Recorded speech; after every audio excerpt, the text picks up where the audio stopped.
What's up guys, it's Bucky. Welcome to your 19th tutorial in Java.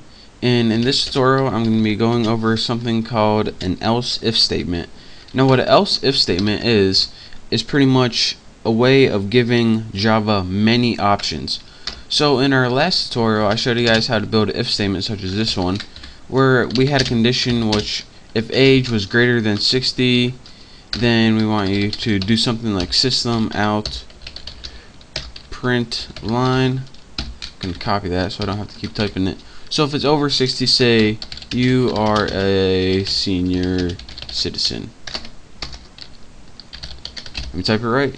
There we go. So if statement allows you to give it one option. We also have something called an else, which gives it another option. Say else if it's less than 60, you are a young buck. And when we run this, make sure we don't got any errors. It says you are a young buck. So again, a simple if statement, what this allows you to do is give it one option and an alternative option. But there's a way where you can do more than just two options. And you do this by, in the middle of if and else, you add something called a else if. And what this is pretty much a third option. So let's say, alright, if age is greater than 60, print this. Actually, let's put greater or equal to.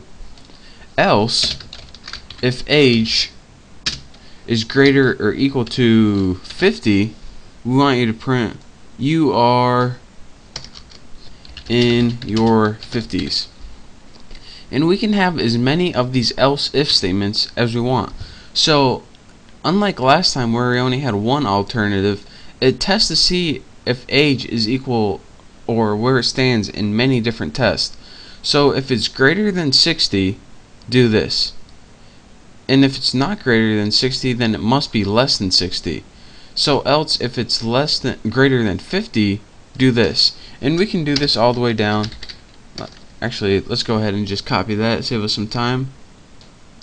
Copy and paste, and change this to 40 and 40s.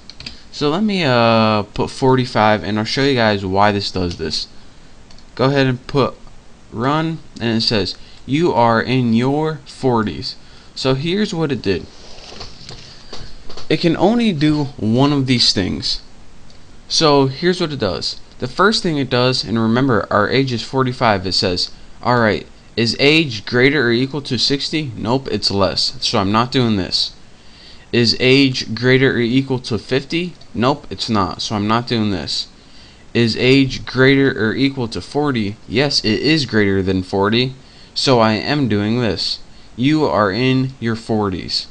So that's why it outputted you are in your 40s. And again, whenever you use the if statement, as soon as it finds its answer, it exits the whole thing. So it can only do this, this, this, or this.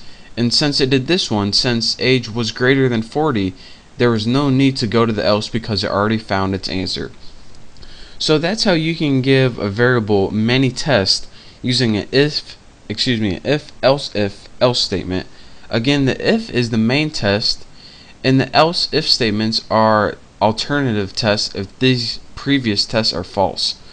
So it's pretty much just a way to give it a bunch of different options when testing the same variable, or you can even test different variables if you want to be dumb. But that's your basic tutorial on an else if statement and how to use it in Java programming. Again, it's called else if, and it goes in between the if and else to give it more options. So in the next couple tutorials I'll probably be clearing this up later and showing you guys why it's actually useful in applications. But for now I just wanted to show you guys the basics of it. So thank you guys for watching. Make sure to subscribe to my channel, and don't forget to check out all my other videos. So again, thank you, and I'll see you in the next tutorial.